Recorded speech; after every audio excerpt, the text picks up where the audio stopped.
Also, the Isiolo County Secretary noted that preparations are in top gear with the date set for Thursday next week at Isiolo Boys High School playground. What this committee is required to do according to the law is to make sure that transition from one regime to the other regime happens smoothly and without affecting service delivery. You know very well government is continuous.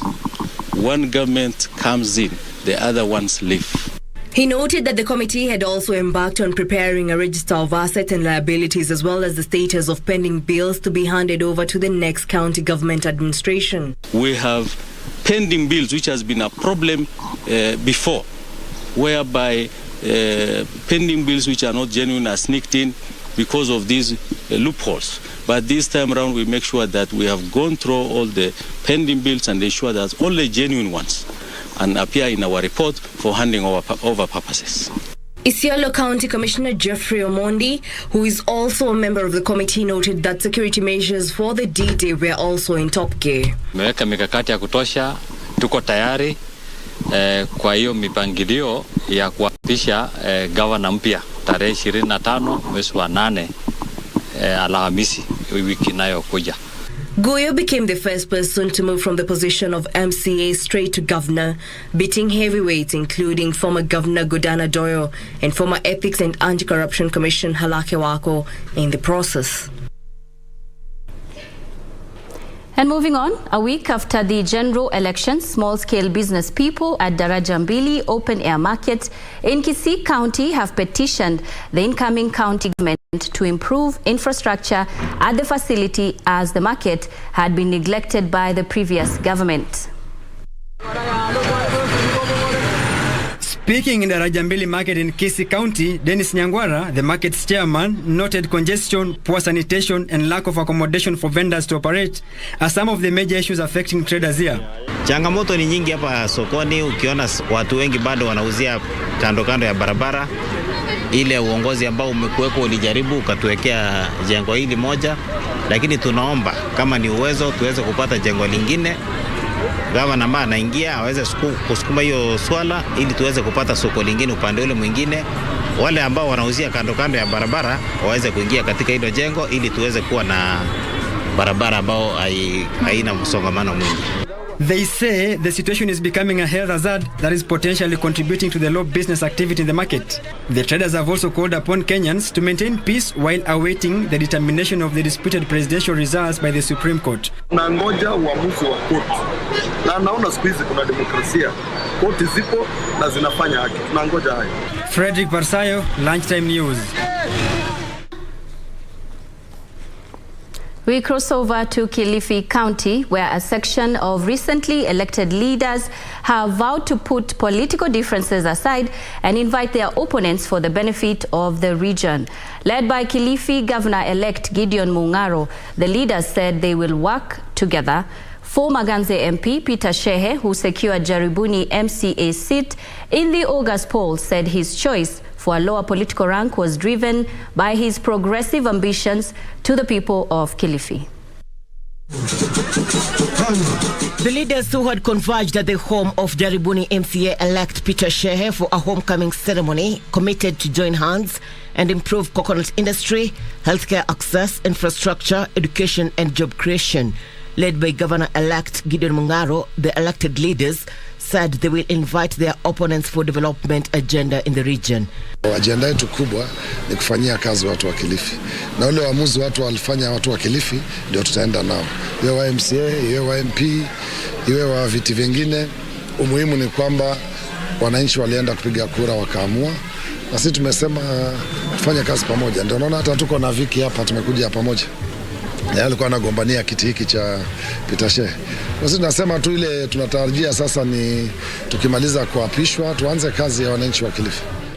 Jaribuni MCA-elect Peter Shehe, who is also former Ganze Member of Parliament, said he has already initiated education-based projects that will see learners with good performance benefit from a 1.5 million shillings in paid school fees. Ni kujaribu kuangalia watoto waende shule, watarajie kwamba tutafanya ima faima. Kuna kundi la Education Foundation ambalo hilo ninataka kulipatia kipaumbele. Wao wanaweza kupata na kusanya na kuwasaidia kusanya pesa kidogo kidogo, tuwapeleka watoto shule wasome kabisa kabisa. Timothy Mtana Lewa, also former member of parliament for Ganze, urged the elected leaders to prioritize conservation and heritage sites to improve ecotourism in the area. Irene Mchuma Odem, The Lunchtime News. Away from that, integrated internally displaced persons living in makeshift camps at Kianjogu village in Laikipia County are calling on the government to hasten land allocation process so that they can start leading decent lives. The IDPs are decrying deplorable living conditions, saying they lack basic amenities like clean water and proper sanitation. The internally displaced persons living in this camp now, Christian Jericho, say their lives and that of their children have been rough and they are decrying deplorable states of living. They are calling on the government to move with speed and allocate them land so that they can rebuild their lives. Kurudi ni shinda, kwenda ni shinda, kukura ni shinda, kuoga ni shinda, maji hakuna. Hata kila mtu anakaa hata karibu mwezi mzima bila kuoga. Kwa sababu unashindwa, unauziwa mtungi moja 20 liters 100 shilling. Utatoa hiyo pesa wapi? Ni unga ama ni hii? The IDPs are blaming the county government officials of being a hindrance to their well-being, noting that there have been efforts by well-wishers to try and come to their aid that have been thwarted by the officials. Na bado maagano yako ati serikali itatuhudumia. Ni wakati gani ikiwa sio wakati huu? Ni kwa nini tunasubuka? Ni kwa nini tunataabika? Tunauliza serikali mtushughulikie, tupate mashamba yetu, tupate boma zetu, na hata sisi tuweze kukaa kama Wakenya wengine. They however lauded Kenyans for keeping the peace before, during and after the elections, adding that as victims of the 2000 post-election violence, they would hate to see innocent civilians being forced into the current state they are living in. Ni shukrani mingi ambayo ninatoa kwa siku hii ya leo kwa sababu ya serikali jinsi ambavyo imepeleka hii hali ya uchaguzi kutokana marumbano ya kisiasa mpaka uchaguzi na hakukupatikana jambo lolote mbaya. They've called on the incoming government to re-establish the National Consultative Coordination Committee to help address the challenges facing internally displaced persons across the country. Yusufar reporting for Lunchtime News. Moving on. Persons with disabilities have appealed to Busia Governor-elect Paul Otuoma to consider them in his government. The group has in the meantime lobbied to have one of them nominated to the county assembly on affirmative action basis. Led by Stephen Wanjala, the group claimed they had been neglected in many county and elective positions, including the recently concluded party nomination list. Na sisi walemavu wote, vikundi vya walemavu, huwa tunakutana katika hiyo CBO kuongelea hapo maneno yetu. Lakini tumeshangaa kuona wala ambao hata hatutambui hawako kwa CBO, hatuwajui kabisa. The group further claimed a new list of nominees, which does not represent their interests, has been doing some rounds. Gavana wetu wa Busia, tumekuchagua kama tumekupenda na tumekuheshimu kama walemavu wa Busia County na tulitembea na wewe. Ilikuwa istahili hao watu utuulize, Mr. Obiero ndiye alikuwa kwa kiti, umuulize ni watu gani wanaweza enda kukaa na wewe kwa assembly Busia County. The group has meanwhile fronted Grace Akuloba and Ronald Obiero to be their representative at the county assembly. Naomba kutokea kwa governor wa county ambaye ni Mr. Otuoma mpaka kwa president ambaye atachaguliwa, waangalie walemavu hisia zao ziko namna gani. Edwin Austin for Lunchtime News. All right, it is time now for a very fast break, but we'll be back with more news. Do stay tuned.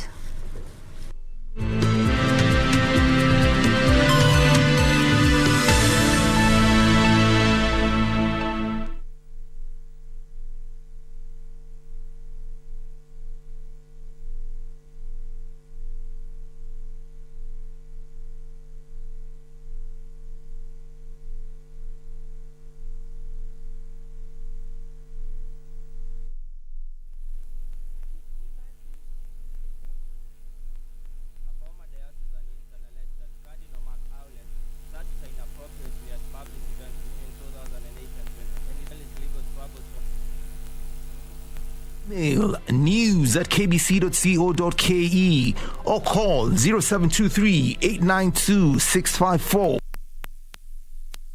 or 0734-780-124.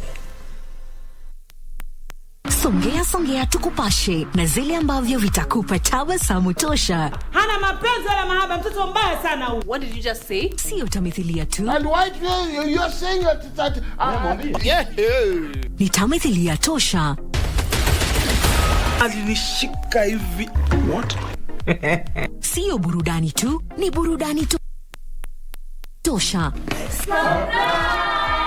It is the day that the Lord has made. Na sinema bomba. Enda kabisa kama uelewi kitu inafaa uelewe. Na mada za kusisimua. KBC Channel 1, shirika la utangazaji Kenya.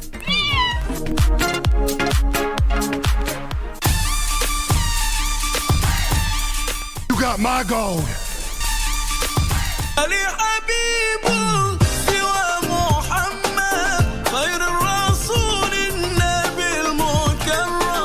Mwezi mtukufu wa Muharram ambao ndio mwezi ambao tuko ndani yake sasa hivi ni mwezi ambao unahusika sana na ibada ya funga ya Tasua wa Ashura. Una haki ya kuifunga siku kama hii, saumu ya Ashura, siku ambayo saumu ambayo kwamba ni bora. Ukifunga Allah subhanahu wa ta'ala anakusamia madhambi mengi. A'udhu billahi minash shaitanir rajim. Bismillahir rahmanir rahim.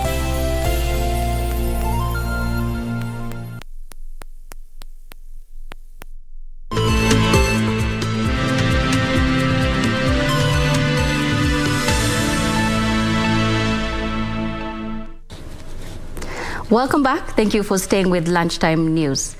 Now moving on, Wiper leaders from Ukambani have expressed confidence in the Supreme Court to handle Azimio la Umoja dispute with fairness and transparency if presented before them.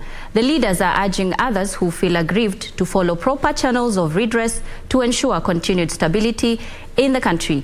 Azimio One Kenya Coalition Party has until Monday to file their petition at the Supreme Court. Yetu si kusidikisha mahakama ikuwe upande wetu ama ikuwe upande mwingine. Yetu ni kuona ya kwamba haki imetendeka mahakamani na Wakenya wameridhika, kwa sababu ni vizuri ukipiga kura, hiyo kura inaenda mahali ulipiga ikaenda. Na niwaombe viongozi wale wengine wa kisiasa ambao wako ridhika na uchaguzi ambao umepita, tafadhalini twende kotini.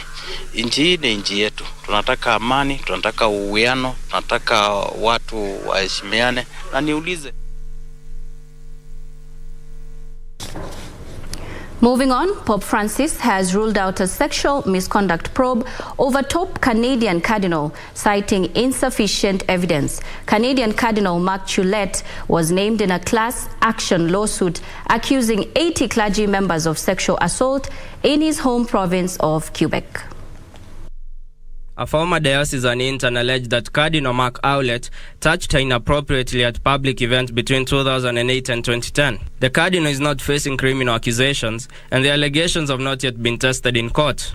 Cardinal Chulette came a close second to Pope Francis while vying for the papacy, and is termed as one of the top advisors to Pope Francis. The Cardinal is yet to comment on the accusations. Still on matters of sexual abuse, a woman central to R. Kelly's legal troubles for more than 2 decades testified on Thursday that the R&B singer sexually molested her many times before she turned 18. Jen claims that when she was 13, she asked the Grammy-winning singer to be her godfather because she saw him as an inspiration and mentor. Among the most serious charges the Grammy Award winner faces at the federal trial is conspiracy to obstruct justice by allegedly rigging a 2008 trial on state child pornography charges stemming from the purported video of him and Jen having sex. Kelly also faces 4 counts of enticement of minors for sex, 1 each for 4 other accusers. They too are expected to testify. Reporting for Lunchtime News, I'm Daniel Mugo. On to matters education now, where the Education Cabinet Secretary, Professor George Magoha, has urged his predecessor to ensure the affairs of learners are addressed smoothly as he prepares to leave the office after serving since March 2019. Professor Magoha, who spoke on Friday morning after commissioning new CBC classrooms in Nairobi, further warned head teachers against sending learners home for school fees. Education Cabinet Secretary Professor George Magoha was at Kamiti Secondary School, Honorable John Jeroge Secondary and Our Lady of Fatma to commission CBC classrooms. Here, the Education Cabinet Secretary took the opportunity to send a strong warning to school heads planning to send learners home for school fees. If you want to help children out of your goodwill, don't send children to go and collect money that is not there.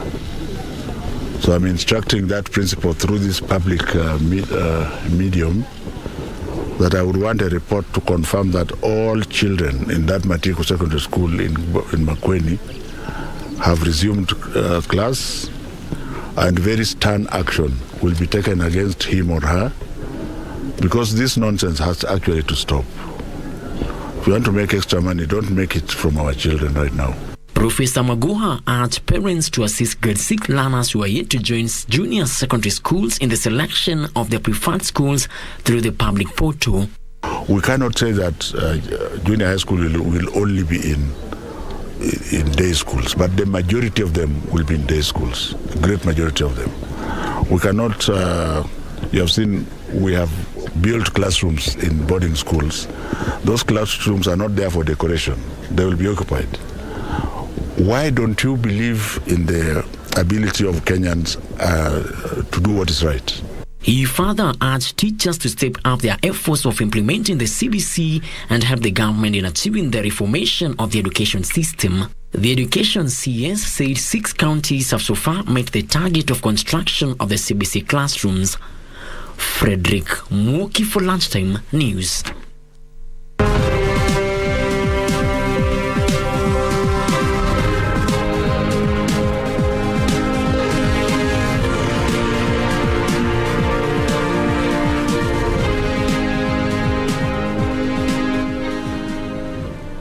It is time now to take a look at what is making headlines in the world of business.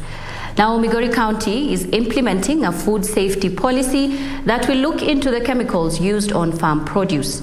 The county government says individuals within the food value chain will be required to undergo an assessment and will be held accountable for the manner in which food is produced. Migori County remains a major agricultural hub with food and cash crops as well as fish farming ventures. The county is the second largest producer of sweet potatoes in the country. Migori County officials say the immense food production avenues have provided loopholes in the supply chain where profit is prioritized over food safety, which is a threat to lives.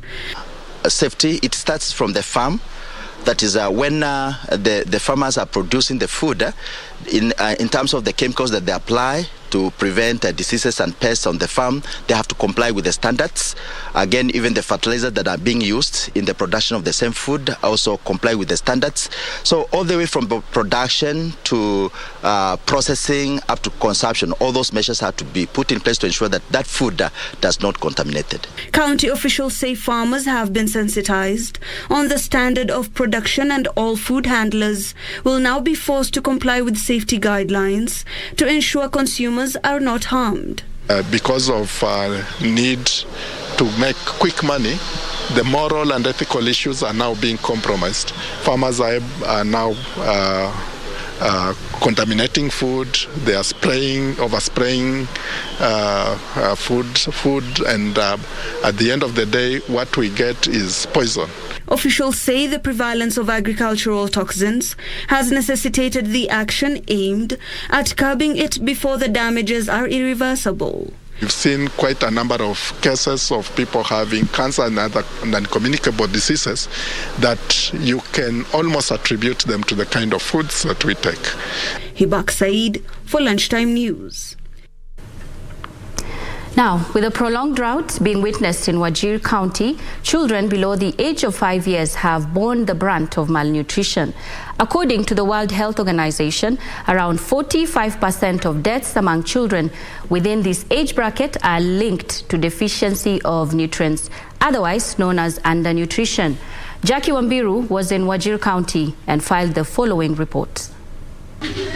Meet Abdi, not his real name. Abdi's mother has brought him for a checkup at the Wajir Referral Hospital. After observation, he is now found to require treatment for malnutrition. The drought has had devastating consequences on her family, especially after losing livestock, the main source of the family income.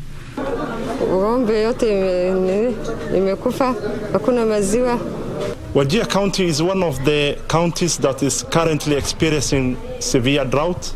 40% of the population are in food aid. Malnutrition rate among the under 5 is 21.7%. Because of the drought, most of our population are even outside the county and even outside Kenya, leaving behind children and mothers and old people. This will make them very much vulnerable to malnutrition. She says the medical workers recommended that the baby be fed with formula milk, a product she says was difficult to acquire due to financial constraints.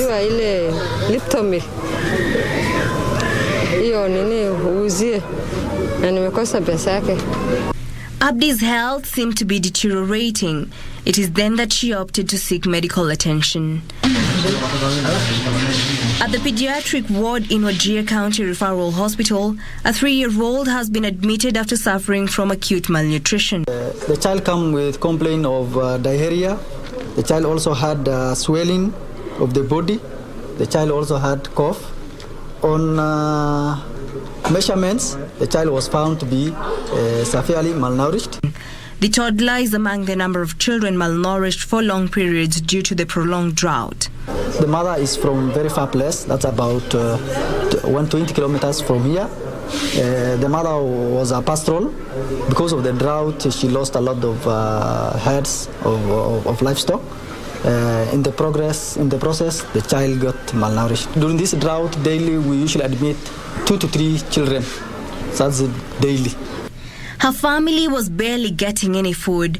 After being diagnosed with acute malnutrition, she began receiving treatment to help her regain her health. Immediately after we admit a child, we start with a feed called F75, where the child usually stays for the first 3 days. Then we transit it to F100, which we expect a lot of weight gain. At this stage, we don't expect a weight gain. The child also had a very poor appetite. Hence is using an AG2. So this type of feeding method we are not currently using for this child is NG2 because the child is not feeding orally. In a separate instance, this 2-year-old is among children who have received treatment and are showing signs of improvement. So basically, today is the 10th day. The child is doing very well. During admission, the child was very weak. The child was also lethargic and had a very poor appetite. To gauge the level of malnutrition a child is experiencing, medical personnel measure a child's mid-upper arm circumference. A band with green, yellow and red sections is wrapped around the child's upper arm. Green indicates the child is not malnourished, yellow indicates malnourishment, red indicates severe malnourishment and risk of death. So first, the first contact we get the child, we take the family history. After taking the family history, we assess the child. We take the weight, we take the mark, and we take the height. These are the anthropometric measurements we use to detect malnutrition. Malnutrition refers to deficiencies, excesses, or imbalances in a person's intake of energy or nutrients. Children and women are the most affected because they are the most vulnerable. They have little access to health services. They have little or no access to economic opportunities. The term malnutrition addresses three broad groups of conditions, including undernutrition, which includes wasting or low weight for height, stunting, which is low weight for age, and underweight, which is low weight for age. Micronutrient-related malnutrition, which includes micronutrient deficiencies or a lack of important vitamins and minerals, or micronutrient excess, and overweight, obesity, and diet-related non-communicable diseases such as heart disease, stroke, diabetes, and some cancers. Most of the children come with medical complication whereby they have diarrhea, pneumonia. That is the major cause. But the other thing, mostly we have realized that there is a drought currently, and after we take the history, most of the families are poor and they can't afford a balanced diet to give the child. To treat the children suffering from severe acute malnutrition, food alone is not enough. An addition of nutrient-rich food treatment called ready-to-use therapeutic food comes in handy. Supplements are given according to the child's weight. The least receives 14 as per the guideline, and the highest receives 32. Ready-to-use therapeutic food like fortified peanut paste is packed with nutrients such as vitamin C, iron, calcium, potassium, protein, among others, designed to revive severely malnourished in just days. This is what the medical workers are using to treat the children. In efforts to address the obtaining situation, Wajir County Government, in partnership with Save the Children, has launched an emergency response for communities living in Wajir that has limited access to health services, such as screening children and pregnant mothers for acute malnutrition and providing families with nutrition support. These interventions include health services. Save the Children is providing health services throughout integrated outreaches to more than 100,000 populations without access to static health facilities. Residents lauded the initiative, calling on the government to address the plight. The drought has worsened. We lack water, health facilities, medication, and relief food. We have money, but we have nowhere to spend it. Health specialists calling on the need to put in place long-term development measures so as to address drought crisis affecting the region. Capacity build it so that they go on the other way of agricultural development.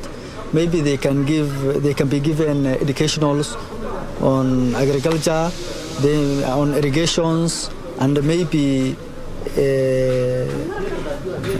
other income source other than livestock. And drought is something that is becoming near normal in these counties. So it's all about, adopting strategies and supporting community and strengthening community institutions.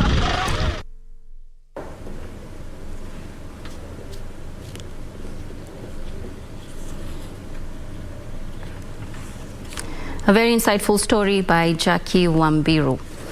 Now moving on, if you're a safari adventurer keen on culture, wildlife and conservation in a remote area, then Namunyak Wildlife Conservancy in Samburu County is ideal for you. The conservancy is a successful result of the community embracing the idea of wildlife protection to advance their well-being. Our reporter, Irene Mchuma Odim, now unpacks for us the attractive story of Namunyak Wildlife Conservancy.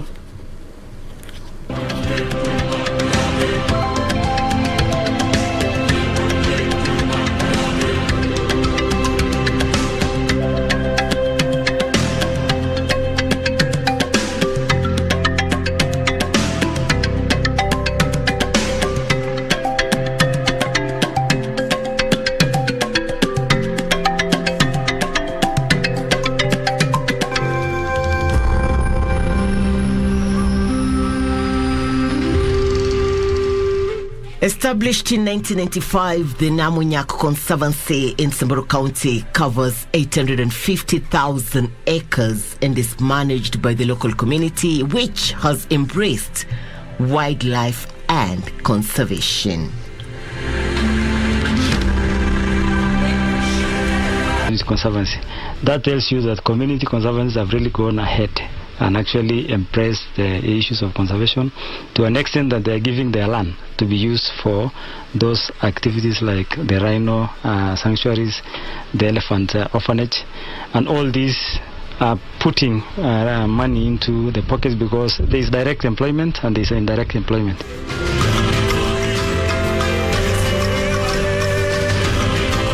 Rich culture of maybe the issue of cattle, how they draw the blood from the cattle. People are now embracing what we call the homestays. There are people who just specifically come to those villages, they stay there, they pay the money, they get educated through that. Irene Mchuma Udim, Magical Sense in Samburu.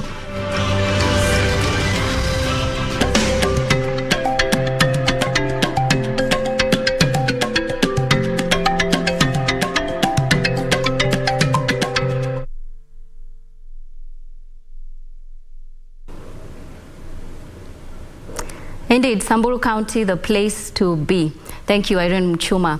We now want to cross over to Mombasa County, where we'll be joined by Michael Mwandiga. Michael Mwandiga, good afternoon. What can you tell us at the moment? What is happening in Mombasa County? Well, a very good afternoon to you, Nissie. We are coming to you live from Mombasa County. I'm actually in the streets of Mombasa, and just to listen to the reactions of Mombasa residents, we understand that by yesterday evening, there are several leaders who were decamped from Azimio and other independent candidates and independent leaders rather, who had taken several positions, joining Kenya Kwanza, a move which was welcomed by President-elect William Ruto, welcoming other leaders in a move to form the next government. And I'm hereby joined by residents just to give their feel and their reactions regarding this move.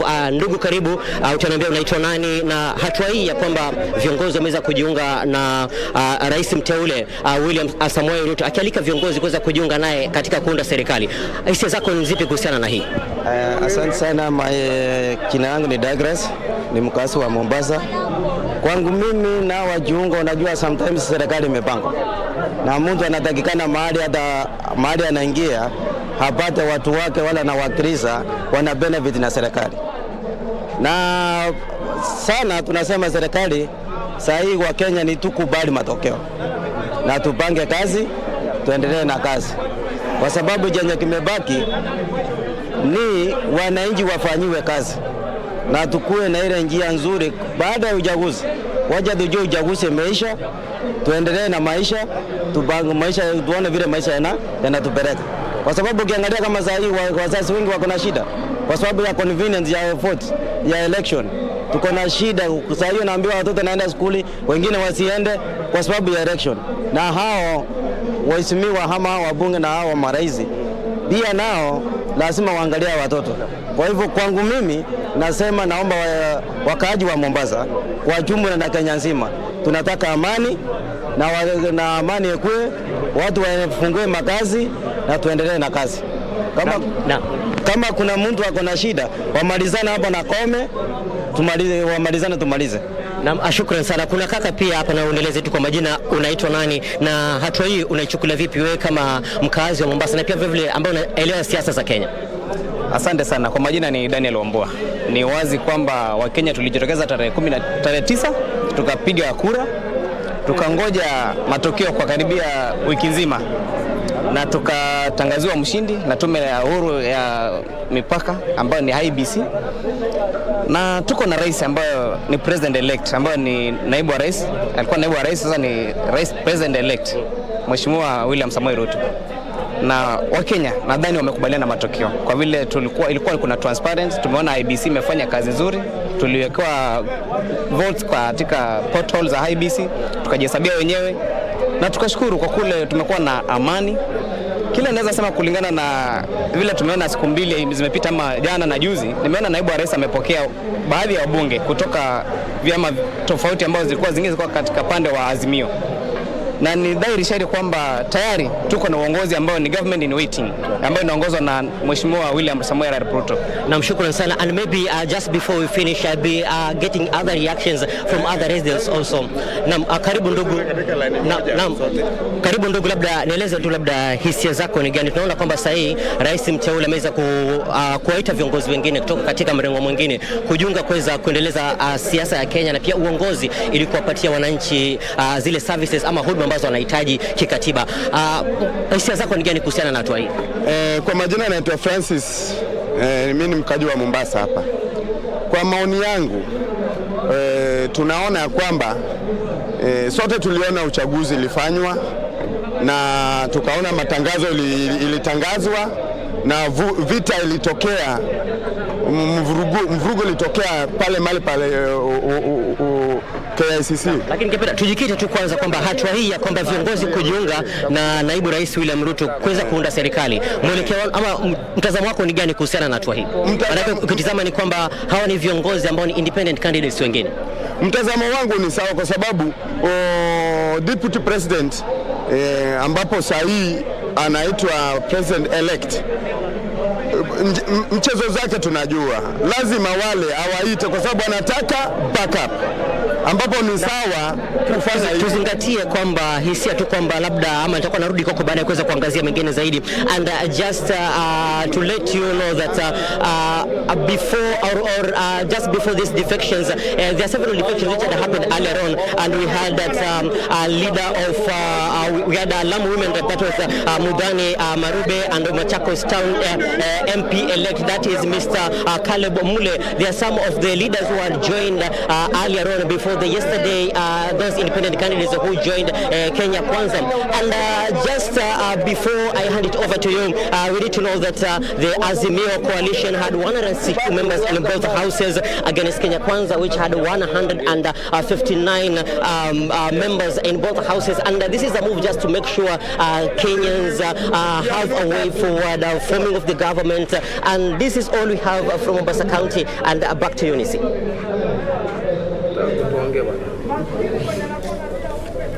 Indeed, thank you very much, Michael Mwandiga, reporter in Mombasa County. Of course, that report will be coming to you comprehensively in our subsequent bulletins. But on to some more business news now, where hotel bookings from international clients have remained steady during the electioneering period. Our reporter Regina Manyara now samples what a spot check by KBC Channel 1 found. Take a look.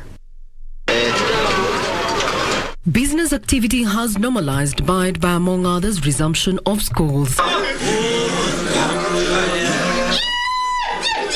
The tourism industry remains vibrant as hotels continue to host tourists, both foreign and from the domestic market. In Narok County, it's business as usual, with tourists flocking the Masai Mara Game Reserve for the Wild-Beast Migration crossing from the Mara River from Serengeti National Park in Tanzania to the Masai Mara Game Reserve, a natural phenomena dubbed the seventh wonder of the world. In Mombasa, the coastal city boasting of pristine beaches is also relatively busy. The Ministry of Tourism projects full recovery of the industry from the COVID-19 disruptions by the year 2025, with the numbers expected to cross the 1 million mark this year on account of new markets in Africa and Asia, as well as growth in tourist arrivals from traditional markets such as the US, UK, China and the United Arab Emirates and Saudi Arabia. Regina Manyara reporting for Lunchtime News. And on the international scene, London's transport network ground to a halt as train and bus workers went on strike over pay and conditions. Workers on the London Underground are staging a 24-hour walkout in a continued row over jobs and pensions. Here are the details of this and other stories making headlines across the globe. Tens of thousands of workers from the wider national rail network walked out on Thursday and will so do again on Saturday. Commuters across the country have already endured disruption from the rail strikes this year, organized by unions demanding pay and conditions for their members that better reflect the soaring cost of living caused by energy price-driven inflation, as well as protection for jobs amid proposed cuts by the government. Inflation rose at 10.1% in July, the highest since February 1982.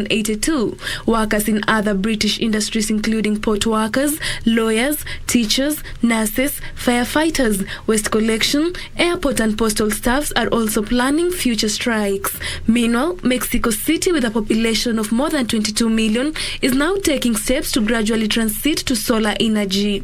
With most days of the year being sunny, Mexico City enjoys the favorable geographic condition for the installation of solar panels. The city's demand for electricity energy expected to grow by as much as 80% over the next 40 years. It is the first stage of what will become a giant urban solar farm. It will include 32,000 solar panels, each with a capacity of up to 545 watts. Mexico City government says the urban solar farm will be ready to produce larger amounts of voltage by the end of 2023. Finally, inflation in the Eurozone surged to a fresh record high of 8.9% year-on-year in July. The European Union Statistics Agency said the increase in consumer price in the 19 countries had further increased from the previous record of 8.6% logged in June.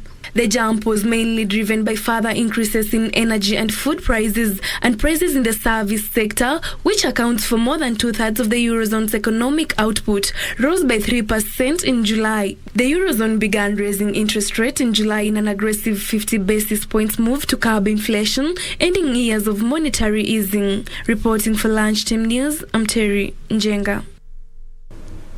Moving on, the Public Service Governance is calling upon the new administration to move with speed and enhance efficient service delivery to the people. The institution says elections are over and it's time to roll up sleeves and create a conducive environment for businesses and investors. Speaking during a State of the Nation weighing scale on the just concluded elections, President of Public Services Governance Ambassador Esther Waringa said they are rooting for a public service-driven country where integrity, competency and capacity to deliver is prioritized.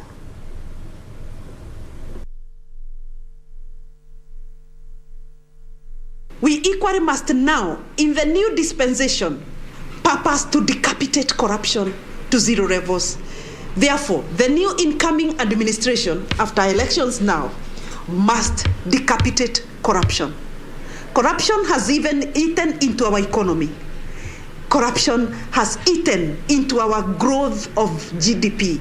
Corruption has eaten to our consumer productivity. Corruption has eaten into every sector of the economy. To the new administration, corruption must be decapitated to zero levels. That Kenya to become a role model for other countries to come and benchmark Kenya on these regards, like for elections Kenya without elections. And also in education also, we have just introduced a competency-based curriculum. So we are very optimistic that other countries will come to benchmark even the education system from Kenya.